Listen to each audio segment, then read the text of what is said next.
Good afternoon, everyone, and welcome to Slow Art Friday. My name is Christy McMillan. I'm the Director of Learning and Engagement, and I am joined today by Megan Pyle, one of our touring docents, who will be leading today's conversation. Each Friday at 12 p.m., docents lead virtual interactive conversations about a few artworks in our collection or special exhibitions. The goal is simple: slow down, enjoy uh, discover the joy of looking at art, and talk about the experience with others. For today's program, Megan will lead us in an interactive conversation about three artworks in our special exhibition, Huffman Gifts of Contemporary Southern Folk Art. We'll spend about 15 minutes or so with each one. Megan will allow us time to look at all of the works slowly on our own before leading a conversation with questions. As participants, we encourage you to engage in dialogue with Megan, myself, and each other throughout the hour. Before we get started, just a few notes about how to participate in Slow Art Friday. You notice that your microphone and video were muted by default. In just a moment, I'll make it so that you can unmute your microphone and participate in the conversation. And we always welcome you to unmute your video so that we can see a talking head instead of a little black box with your name on it. Choose a quiet room and close the door. Please do silence any alerts from nearby devices, as they can be distracting during the conversation. If you do turn on your video, try not to sit in front of a window, lamp, or other strong source of light or movement, as it makes it difficult to see you. Use headphones and microphone for best sound quality. While you can log in using a smartphone, we recommend using a desktop, laptop, or tablets to see slides and meeting tools on a larger screen. Make sure that your screen name includes your first name and last initial, or first name and last name, again, so that we know who we're talking to. In order to ask questions or make comments during the program, we would just invite you to unmute your microphone when Megan or I ask for questions or comments. Please do leave your microphone turned off if you're not actively asking a question or making a comment. You can also type into the chat box or raise your hand in the participant sidebar, and I will call on you and ask you to unmute your microphone to ask your question or make your comment. Sometimes typing into the chat box or raising your hand can take a while to get to you, so please do feel free to unmute your microphone. Finally, we are recording, so if you prefer not to be recorded, make sure that your video and audio remain muted, and use the chat box to submit any questions or comments that you might have. At this time, I'm going to make it so that folks can unmute themselves, and I will ask if anybody has any questions before we get started. All right, Megan, what will we be talking about today? Well, yes, good afternoon, everyone. I'm Megan, and I'm pleased to be with you all. I see some familiar faces, so I'm happy to be with you all and share a conversation about these artworks that are currently on view in the special exhibition, Huffman Gifts of Contemporary Southern Folk Art. And for the past 40 years, Hickory, North Carolina-based Alan and Barry Huffman have been collecting contemporary, and in this exhibition, that's contemporary is defined by the 1970s and forward, Southern folk art. And they're especially interested in the lives of the artists they collect and the stories that the works tell. The guiding principle evident throughout their collection, this guiding principle is evident throughout their collection and the generous donation of contemporary Southern folk art that they've gifted to the Asheville Art Museum, is the story told by each of these artists through their artworks. Folk art is hard to define because it covers a broad range of creative output. But in this exhibition, folk art is characterized by naive aesthetics in which traditional rules of proportion and perspective are not employed. And folk art expresses the cultural identity by conveying shared community values and aesthetics. Folk artists traditionally learn skills and techniques intergenerationally in informal community settings, though they may be formally educated, but most are self-taught. So in honor of folk art stories, I've chosen three artworks that focus on creating art for everyone. Each of the artists are self-taught, And so we'll be having a conversation about does their lack of educational training affect the artistic or emotional value of the artwork, the value of their artwork? And do you have events or adversity in your life that affects how you express yourself? So, so we'll just get started. Christy, may we see the first slide, please? Okay, so we'll take a few seconds to look at this artwork, top to bottom, side to side, corner to corner.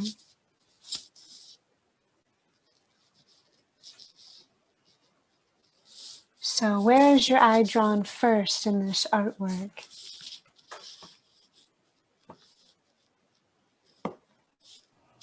I'm actually drawn to the little baby that's being cuddled in the yellow outfit there. And it's interesting that I think that's the man holding the baby bottle. So I thought that's kind of interesting. Okay, good. So you're drawn to the center of the artwork and that vivid color yellow. So what do you see that makes you say that it's a baby?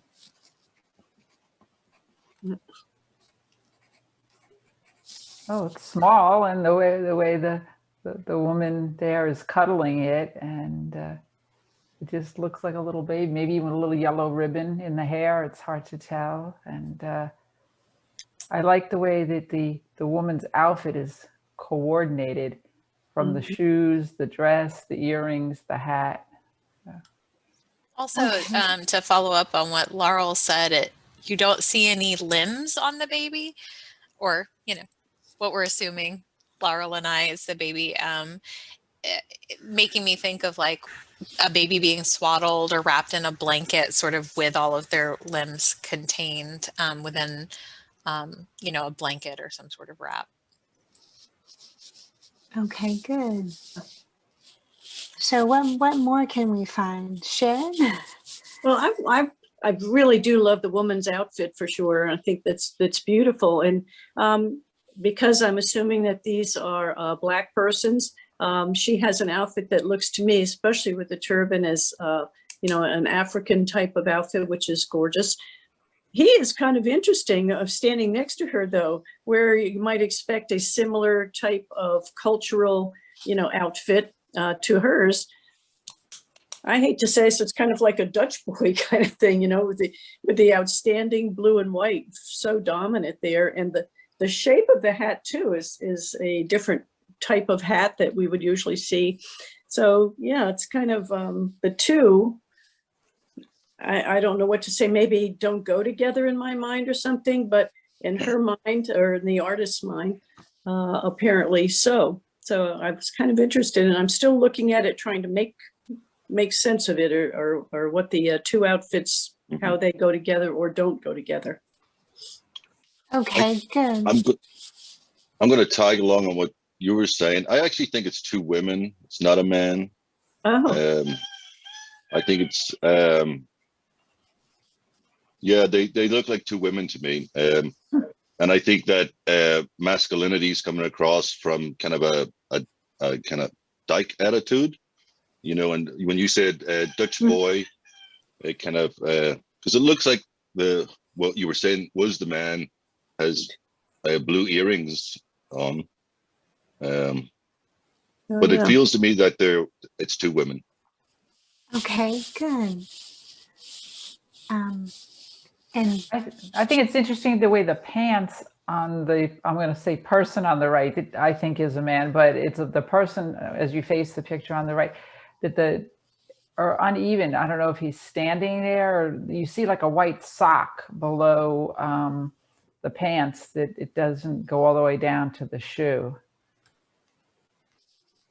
Okay. I noticed that too, Laurel. I was really taken with the fact that we're not just seeing a peek of that sock on the left foot of the figure on the right, but I mean, it's very obvious that the artist wanted to show us that, that the sock was exposed on that left side. So I was wondering, there's also sort of a corresponding contrapposto stance, that maybe the artist did that to draw attention to that leg. Maybe that person has a limp or, something. It was her way of sort of giving character and personalization to the figure on the right. Okay, good. I'm also drawn to the background around the edges, like if that's some sort of a curtain or what all of that is meant to represent. I saw it as kind of like a framing of them if you didn't have a formal frame to put on the picture, but also, I don't know, some way, because I guess of the black lines in it, it reminded me of like a stained glass look, where you'd have the black lines keeping the pieces of glass together. I don't know, but it's very fanciful, very interesting.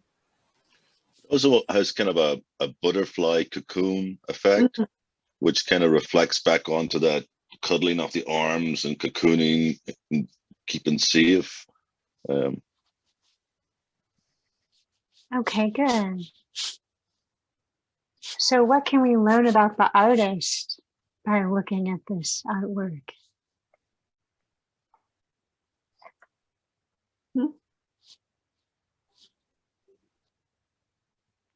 Well, lots of interpretive kind of things with the polka dots and the little lines in the dress and the stripes on the blue and white outfit. And it's very happy to me. I think it's a very nice piece that's kind of joyful, happy looking family.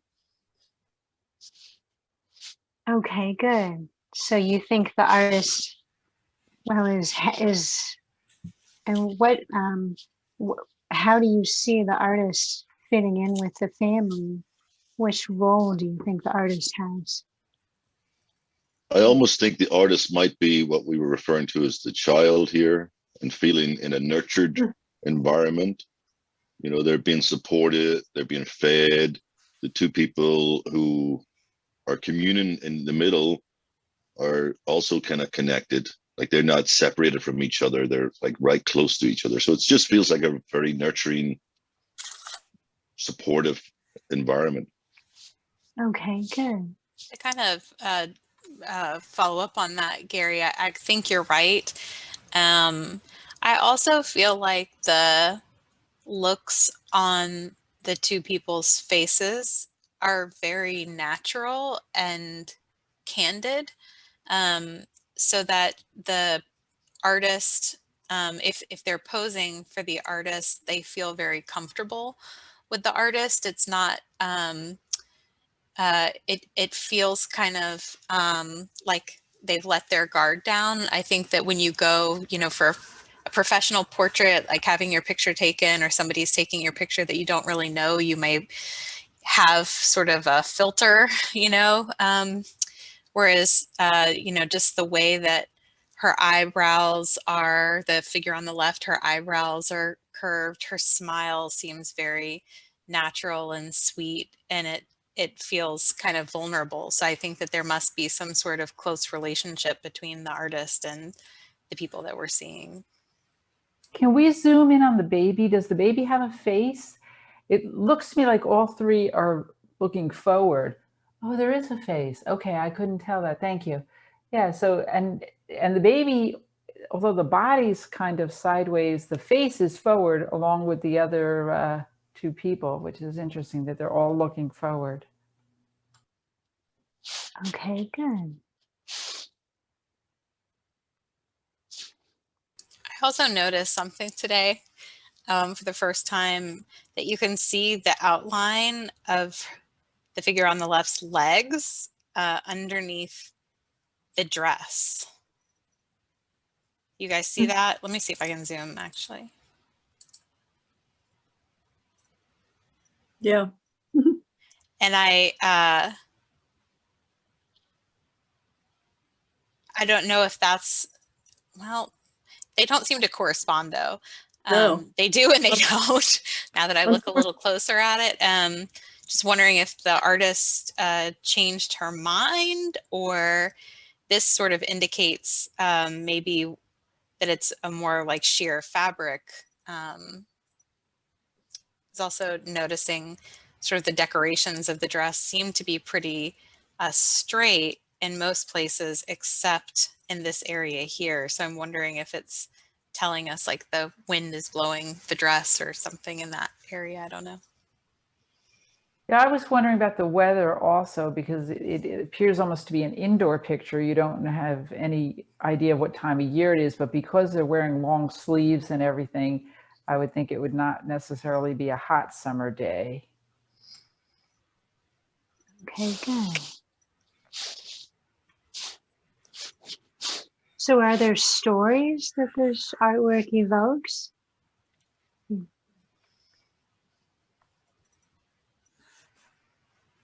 I almost wonder if the woman on the left is going somewhere with the baby, visiting or church or, you know, to take care of some official business or something because she's dressed up and she forgot the baby bottle and the person on the left is bringing it to her. I don't know. I kind of agree with Gary. Their outfits are incongruous.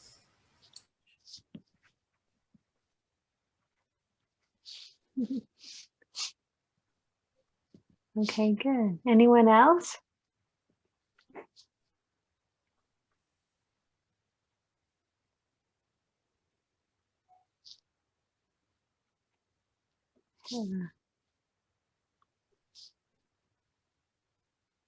Seems like this is everyone seems to be likes this artwork.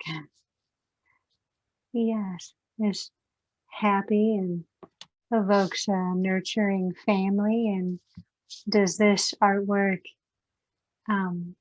make anyone think about their own family?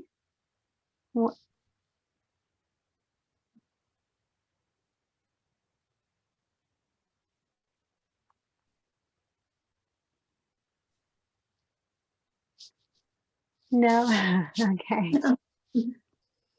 Makes me think of like my grandma getting dressed up to go to church. I think that's pretty much one of the only times, churches, funerals, that she would, you know, put on a dress, put on a little bit of lipstick. Yes, and her nails are painted too, which is interesting. Yeah. I think it's interesting with the colors that the baby's got the yellow and the yellow hair ribbon, and the woman has head to toe all the green, and then the other figure is blue and white. So, but the colors go together nicely. Okay, good. So do you think that the colors were chosen by the artist just for aesthetic purposes, or do you think that the colors depict, you know, actual clothing that these people would have worn?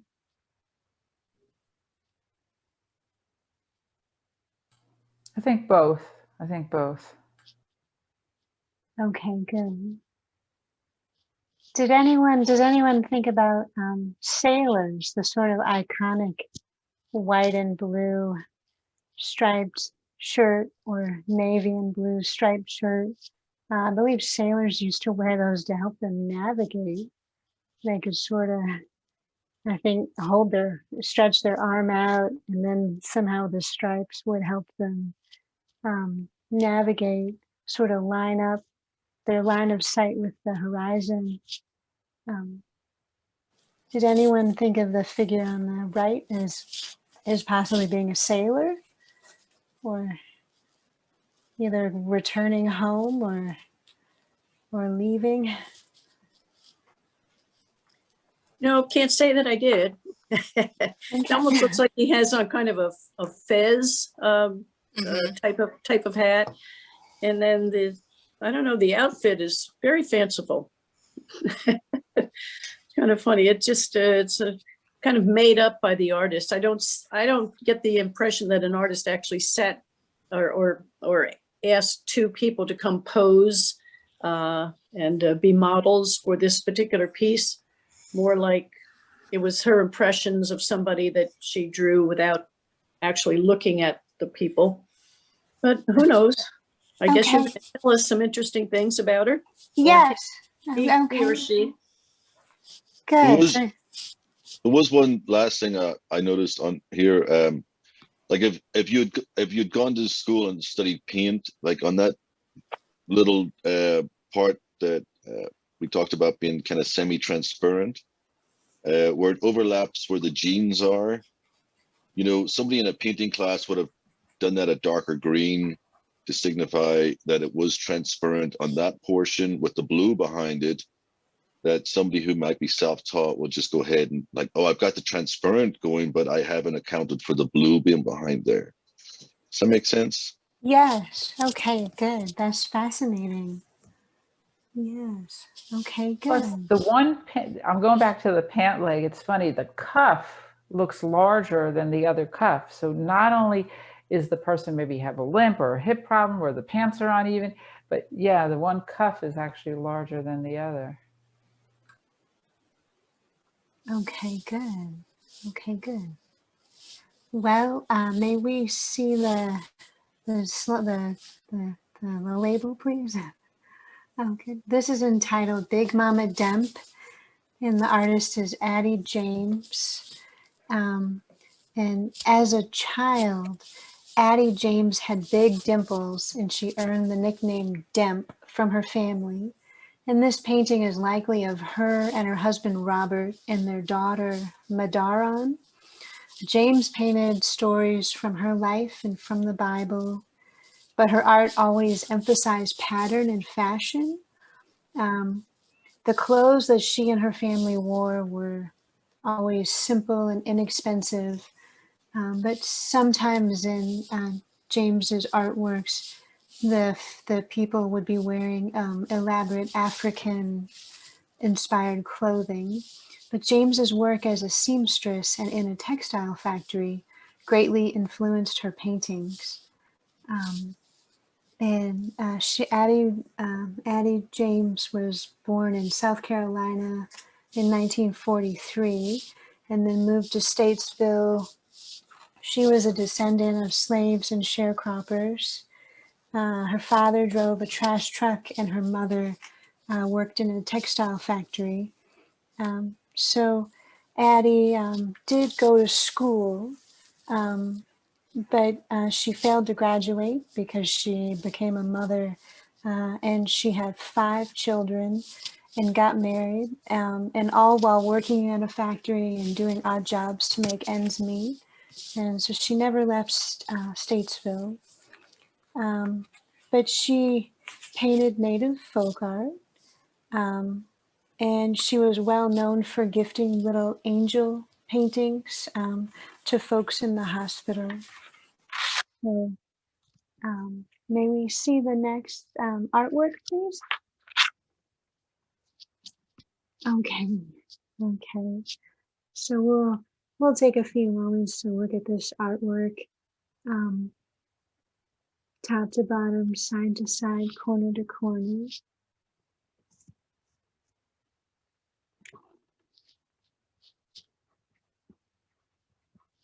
So what's going on in this artwork?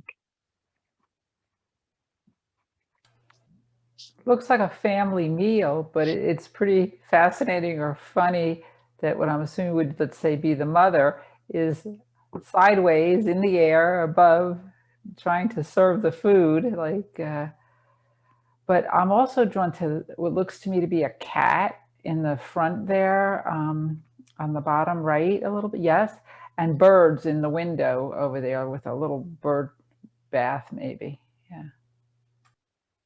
Okay, so your eye's drawn to this figure in the center, but then also kind of the diagonal, the birds and the bird bath and the cat. Okay. So It, what it, more?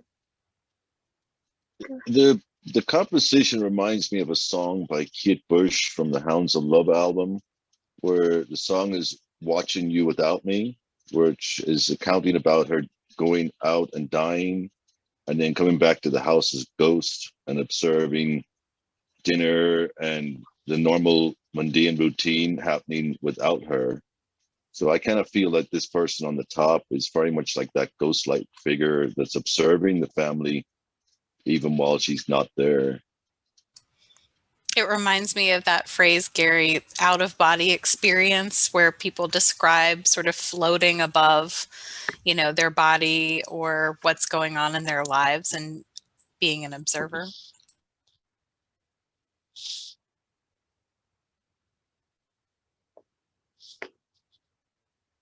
Oh, excuse me, Sharon. I think you're still on mute. So we haven't heard you yet. I said that I think that women have so many things to do all at the same time. You know, you're doing the laundry, you're getting things ready, you're starting the lunch or dinner, you're getting your family at the table. And she's so busy, she's just learned to fly. Oh, I think it's very charming, though, the whole thing. It just, you know, the perspectives aren't right, and the countertop and everything, and the stove, but it's just charming, you know, in its simplicity. Does anybody notice that there are 2 sinks? Mm-hmm. Oh my, one on each side of Dad's head, or oh, that's great. Yeah. Okay. Well, that may describe that they're at Dollywood in one of the cabins near there, because they all have double sinks and double dishwashers. Oh, really? Okay, there you go. They're for larger groups, though. Well, I mean, it's a pretty large kitchen, or at least it feels like a large kitchen, because you've got this table that very, very handily seats sort of 4 people with plenty of space between them, and then sort of the, you know, countertops and everything sort of stretching around them. It gives me the sense that it's a generous space. Okay, good. So what can we learn about the kind of the social status of this what we were calling a family being depicted? Does that point to them having a big kitchen with obviously pretty tall ceilings? Is it maybe they're affluent? I mean, honestly, I don't know many people that have 2 sinks side by side in their kitchen. Okay. Well, the chairs kind of feel kind of fancy, and then there does feel like an abundance, like there's not a lack of, and all of the extra plates on the back with the jugs and pitchers, and like there's a whole other dinner set for special occasions, which would mark this as just a regular occasion, perhaps. Okay, good. What about the colors? Do you all think the colors are realistic or kind of just for, you know, just for aesthetics? Do you think these are the actual colors in the kitchen? Yeah.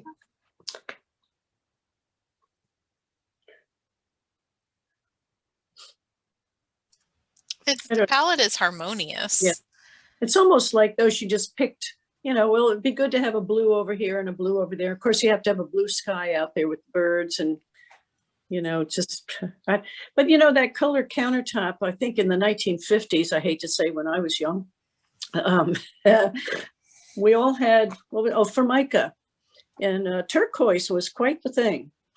So maybe that shows us the age of the artist, kind of, don't know. Carol? But I love how she And the showed. floor looks like that linoleum we used to have too. Exactly. Right. I love how she's put the tabletop down so we can see all the settings and the silver lined up. And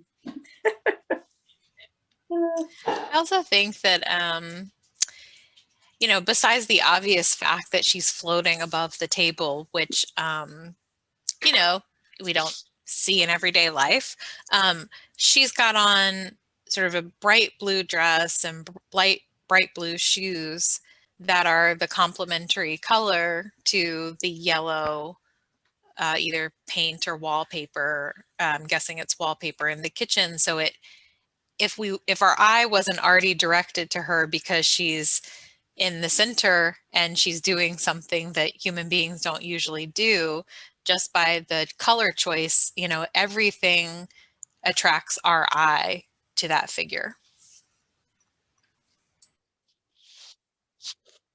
Mhm. There's also a lot of balance going on. You know, the three people at the table, three lights, the fridge, the stove, the window, the shelf unit. There's like things that balance each other visually that are very interesting.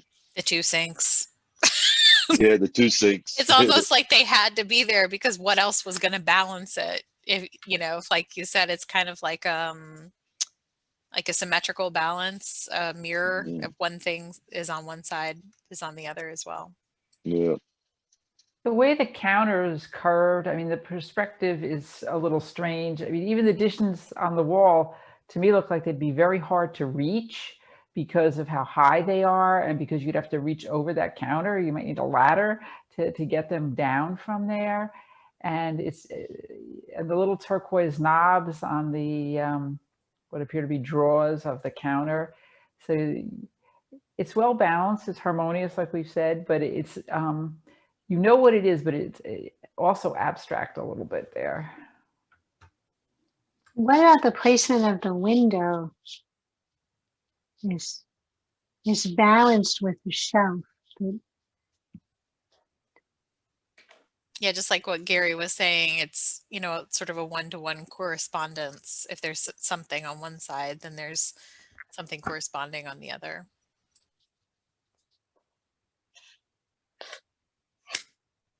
It seems like an odd placement for the window. It doesn't seem like you could really look out and enjoy the view. Most kitchen windows are over the sink. So, Mhm.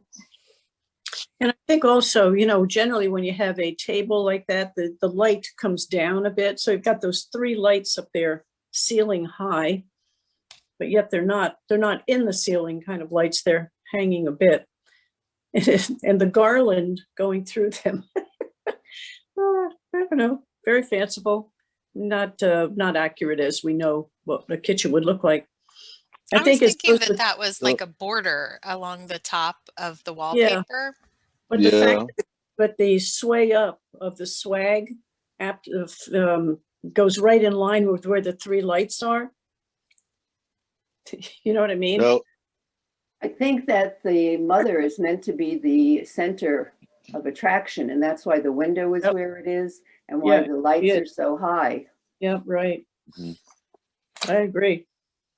Also, if you were to shoot a photograph, now the mother wouldn't obviously be floating, but that distortion could be achieved through a bird eye lens, would create that kind of roundness and that kind of composition. So we could replicate that where the table actually is facing us through a bird eye lens, and then so there are ways of seeing that kind of composition in the real world through a camera.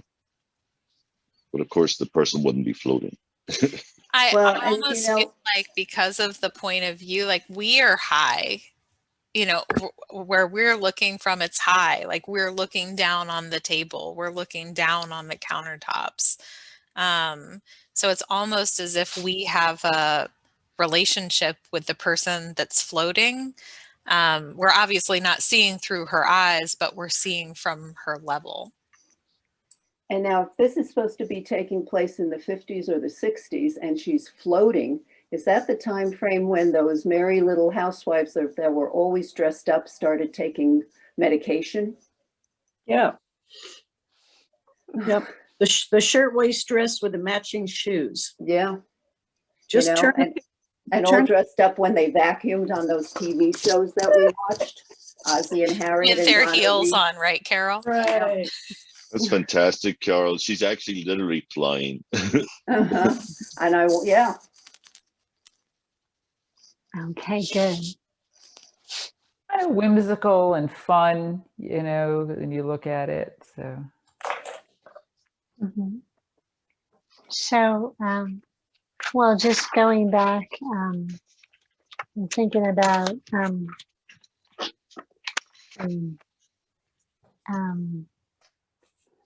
so do we see any events or adversity depicted in this artwork?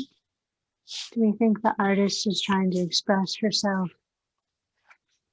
I just noticed that one of the burners is actually on, so it's Red. kind of it's got a little bit of red to it, which I hadn't noticed before. And then that kind of gives sense to she does have a saucepan in her hand, perhaps. I don't know Yep. that there's anything on the plates, and I am happy with you all to argue with me about this. So if you look at the plates on the table at each of the place settings, and then the plates here that obviously have nothing on them because they're still being stored, it looks like the plates might be empty. And especially this gentleman here, who's, it's almost like he has his fork on his plate, like, you know, bring me some food, you know, he's banging. I'm wondering if this is maybe the beginning of the meal, and she's just serving it.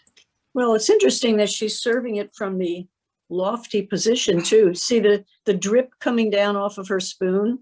She's got something red. I don't know what that is, but I don't know. Yeah, I do see what you mean. The plates in the cabinet up there have the red dot, the yellow dot, and then the green the little dots areas. Yeah. Yeah. So I don't know that she meant it to really be the food on the plate, or I don't know. It's kind of, or if it was just decorative, I guess I'm trying to say, just to put something on the plate. So a red dot, a green dot, a yellow dot. Don't know. Yeah, because the sun only seems to have one thing. But again, you know, going back to me talking about medication, she, you know, is not up there in real life, but that's how she's feeling. That she's not part of this family, that she's floating. Oh, that's interesting. Yeah. Also, if she wasn't floating, if she had resumed her position at the table, she would be the person with her back to you, and we wouldn't be able to really see her. So we wouldn't be able to identify her, or her efforts would go kind of unnoticed, perhaps. But if she was serving, she would be possibly standing and going around the table. Yeah. Well, I'm saying if we took it to that point where everybody else is at in the storyline, where they're all sitting at the table, if she were at that same point in the story with them, Okay. but she's got a different role that she's playing. It looks like they're each holding a fork to me, that the two gentlemen and the one woman are all holding a fork. And yet it looks like Sharon said that she's serving something that could be sauce or liquid. So they're going to be eating liquid with a fork. But yeah, I also think it looks to be decorative to me, the plates, and not already food. Hubby seems to be holding a pretty sharp knife there, Laurel. Okay. Look at this. Yeah. I'm wondering, though, if that gives some credence to what Gary said about her maybe not being in the land of the living. I think it's food on the plates, because there's a plate of the yellowish food there that they all have. Yeah, and also the green peas or something in the foreground of the table there. Yeah. There's a bowl. But whatever's the red thing that she's dripping onto the plates. Well, they have something red on their plates too. Yeah. Yeah, but the plates look like the dishes. There's no red serving bowl. No, but because she's got it in the sauce. She's got it in her hand. Yeah. And then the sun. That's the stewed tomatoes. But wouldn't you think it'd be family style? Wouldn't you think that they would pass things around family style? I don't know. You see flowers. It looks like a little decoration in the middle there. Looks like a little, right. But she may have chosen, because of someone pointed out that the stove was still hot. She just took that out and she put the red stuff, whatever it is, on 3 plates and not on the son's plate. And maybe the son didn't want the green vegetables because he doesn't have green. Oh my, well. But I think it's decorative because if you look at the plates, can we zoom in the plates on the wall? They seem to have the same 3 dots on the wall there. So Not exactly. They're a little bit. They have like a little group of grapes or something. Yeah. Yeah. But I You know, think the position that they're holding their forks in is really interesting, that they're all holding them with a fist and they're all pointing up towards the figure. I think that's interesting. Well, two people are left-handed. And two right-handed. But I think this whole business, when Megan started us on this particular painting, you know, the idea is that this is naive kind of. It's a person who obviously wanted to paint a family in the kitchen having a meal. Now, whether they were realistic looking, I don't think we would say they are, or whether the perspective is good, I don't think we could say that either. There's a lot of things that are not realistic in here, but still a picture of what is a realistic thing of a family sitting at a kitchen table having a meal.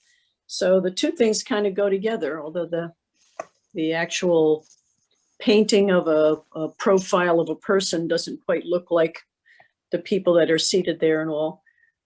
But it certainly gives us the idea of what she wanted, or he wanted to portray. okay, good. And what about the sauce? What do you think of the shape of Of the what? the shape of the drip on the spoon? It looks does like a that- drip of blood. It looks blood-like. And Okay, Gary, this isn't Dracula now. Hold on. I think Gary and I are both convinced that she is a ghost figure. yeah, I'm not trying to think. I don't think it's Dracula-like in the horror sense of blood. It just has the droplet itself, and I'm not really sure of many red sauces that really are that color. Oh, she just wants a little tomato sauce on the peas, whatever. I take it to interpret that mothers are the angels that keep the family going, and she bleeds for her family. Okay, good. I like that, Sandy. Okay, good. Well, so may we see the label, please, Christy? So this is called Feeding the Family and painted by Barry Gurley Huffman.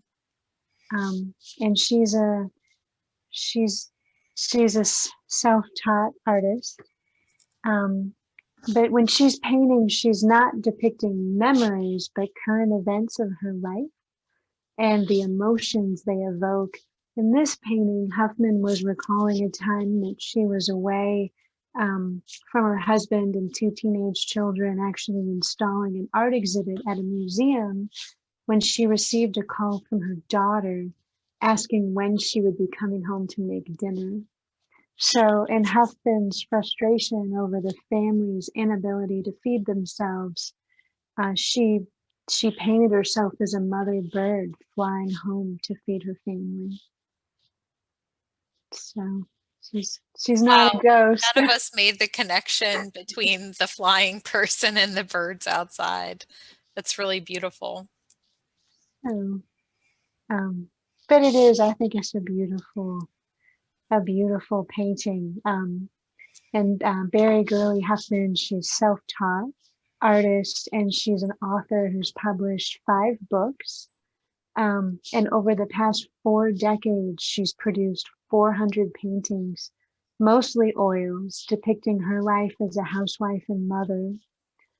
Most went into a closet until 2014, when she was invited to exhibit her housewife paintings. So now all her paintings are coming out of the closet. Okay, so may we see the next artwork, please? Okay. So we'll take a few moments to look at this, top to bottom, side to side, corner to corner.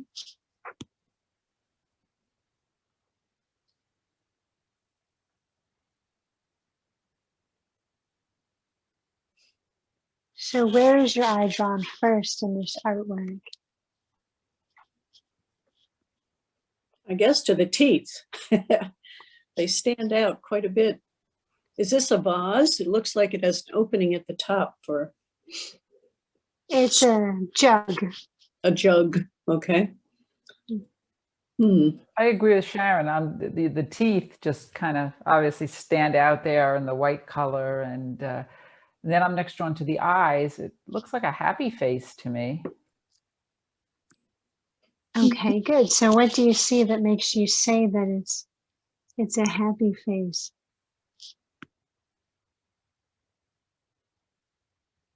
Just the connection between the eyes and the cheeks and even the beard. So it's Yeah. Okay, good. He looks like he's smiling, happy expression, eyebrows lifted. Okay, good.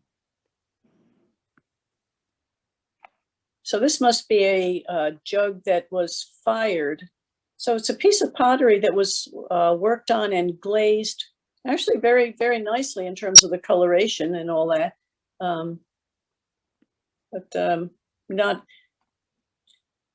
I don't know if we call it primitive, if it has been fired in a kiln and whatever, kind of primitive in terms of the face and how it's expressed. But otherwise, professionally worked on, kind of, not only in the carving, but the coloring and then the firing.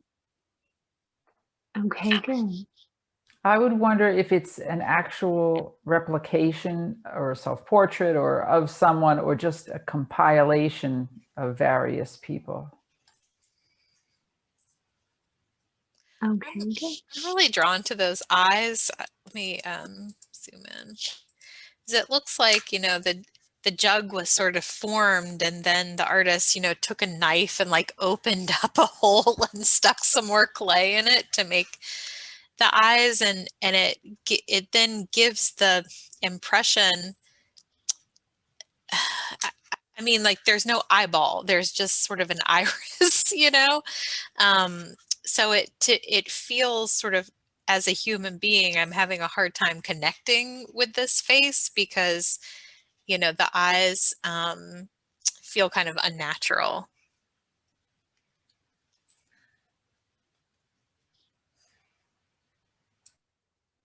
Okay, good. And what about the rest of this face? Does it feel natural or unnatural?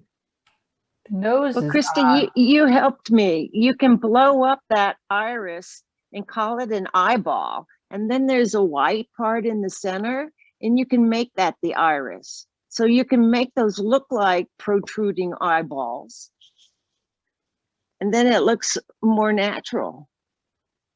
It kind of feels to me like a marble or something, like a cat eye marble. Mm-hmm. But I guess it's not cat eye because it really is very round. But I kind of love how you see, I don't have to point to my own eyes. Like here, you can see, the shape of this underneath and how, it was something that was incorporated later. It wasn't sort of formed with the existing clay. It's something that was added. So while we have this view, does this face look balanced?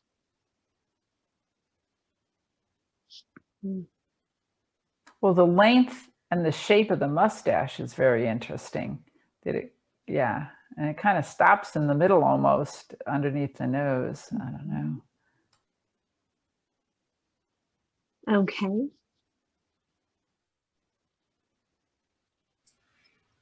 The cheekbones are very beautiful.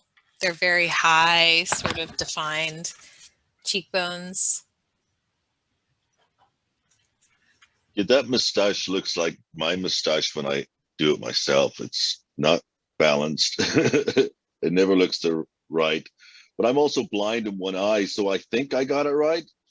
And then later on, my partner will be like, "You're like this." So that's what it kind of feels like, it looks like. And then going to what you had said about the eyes being kind of peculiar, there might be some sight difficulties that are being portrayed here. That's what I was thinking, Gary. Just like I was thinking on the first painting that we saw, there was a reason that she showed us the sock and sort of the left pant leg was higher. You remember, to sort of draw attention to the leg. I wonder if it's the same sort of thing here. Just exactly like you said, it's a way to draw attention to the eyes. Mm-hmm. Okay, good. What about the age of this face? I'm looking at the forehead, the sort of maybe wrinkles on the forehead, but then the cheekbones are so smooth and shiny. Looks like an elder gentleman to me. Okay, so what do you see that makes you say that? I think just the hair, the eyebrows, the hair, the beard, the mustache, just, it doesn't, maybe the cheekbones, I don't know, it doesn't look like a younger person to me. It looks like a middle-aged man to me, especially the goatee. I don't think many men under, well, 40 or something might want to go for a goatee like that. And yeah, definitely looks like a middle-aged man to me. Okay, good.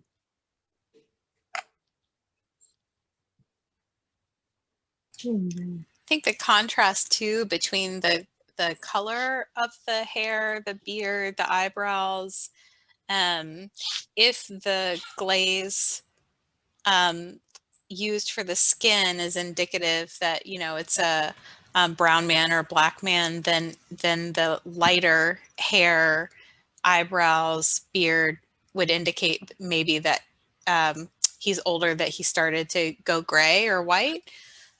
So it to me, it sort of ages him a little bit, in addition to what you had already pointed out about that really sort of beautifully wrinkle folded forehead. So what do we think was the artist's inspiration for this artwork?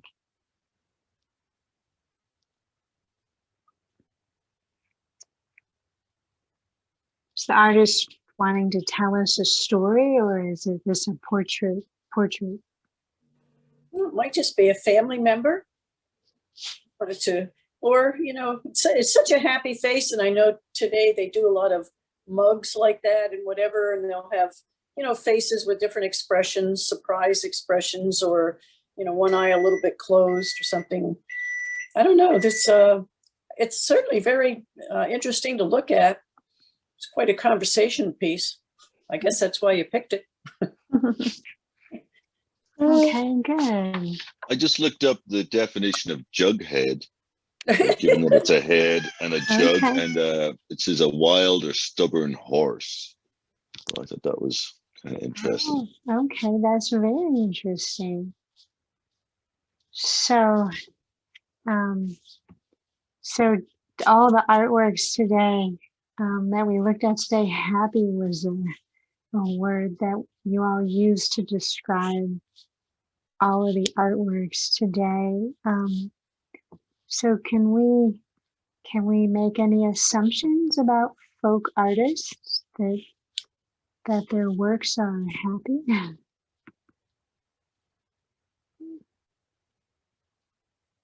That they're perhaps just doing it for the love, for the process, but not the product? Well, it's interesting because when you have other artists that go to college and have dedicated years of their life to just becoming good at their profession, like that book that we read recently, where Desire would draw the same line like 1,500 times until he got the right line, you know, and it was always this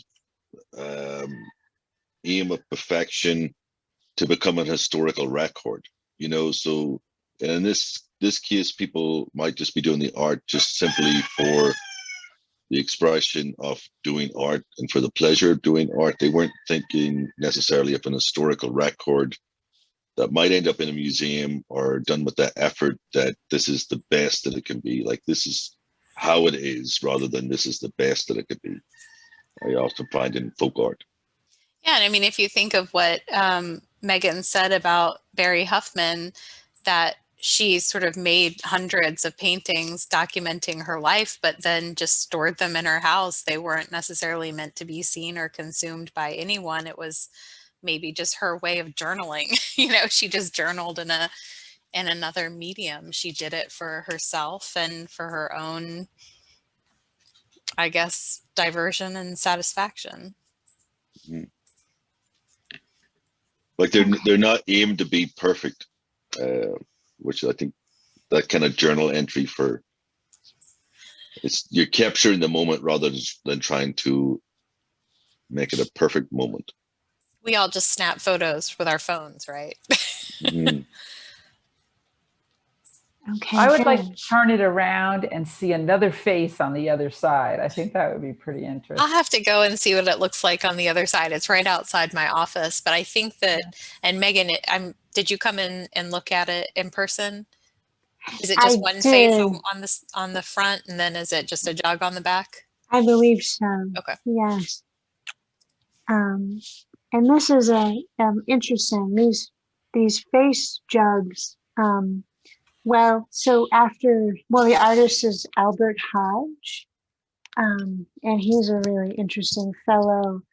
But the artwork itself, face jugs. So the invention of refrigeration that came into most households after World War II, it sort of eliminated the need for food storage jugs, and so this type of stoneware was made for food storage. And there's a history of African Americans who were enslaved creating these face jugs going back to the middle of the 19th century, just as a form of expression. And so, but these are, there's been a resurgence in interest in this art form of the face jugs. And a lot of them are produced in Catawba County, just close to where we are. But Albert Hodge, the artist, he began creating pottery in 1989, and this artwork is 1990, so you see how early in his career it is. But in 1989, a knee injury forced him to retire from his job as a match cloth cutter for a furniture company. So he built a workshop in his backyard and produced an electric kiln and potter's wheel and taught himself how to make pottery. He's a left-handed artist using a right-handed potter's wheel, and he developed an unconventional technique in which he pulls the clay from the inside of his pot instead of the outside. He collects 19th century pottery from nearby Jugtown, which is a nickname for where Catawba and Lincoln counties meet in North Carolina. But the shapes and styles of these pieces continue to influence Hodge, who makes about 20 pieces a week. So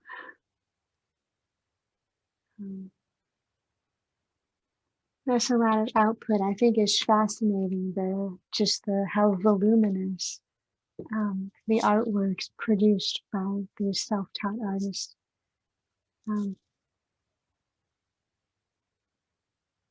Well, thank you all very much. I enjoyed all of your comments, and I've learned so much about these artworks that I didn't know before today. So thank you all so much, and thank you, Christy. No, thank you, Megan. Appreciate you choosing this exhibition. It's really fun. As I said, it's right outside of my office, and I've loved the real variety of works that are in the exhibition. So thank you for choosing a few really good ones, and especially that Barry Huffman. I've loved that painting every time I walk past it, and I've really learned about a lot talking with all of you. Thank you all for coming. Next week, our topic is creating home, and Barbara Pressman, one of our wonderful touring docents, has chosen four artworks from our current exhibition, Old World, New Soil, Foreign-Born American Artists from the Asheville Art Museum collection. She's chosen 2 paintings, a teapot, and a sculpture by wide range of artists. I think that that'll be a really great conversation. Hope you can join us. Registration is open on our website, ashevilleart.org. And we will look forward to seeing you guys soon. Take care, everyone, and have a wonderful weekend. Bye. Okay, thank you.